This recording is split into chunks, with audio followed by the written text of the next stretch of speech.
بسم الله الرحمن الرحيم. يسألونك عن الأنفال، قل الأنفال لله والرسول، فاتقوا الله وأصلحوا ذات بينكم وأطيعوا الله ورسوله إن كنتم مؤمنين. إنما المؤمنون الذين إذا ذكر الله وجلت قلوبهم وإذا تليت عليهم آياته زادتهم إيمانا وعلى ربهم يتوكلون.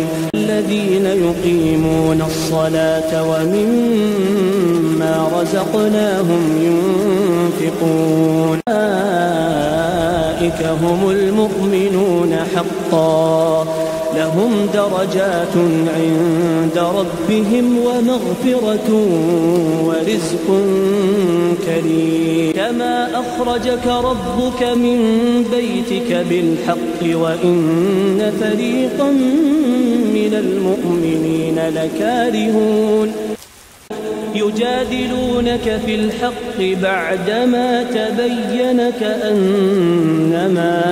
كأنما يساقون إلى الموت وهم ينظرون.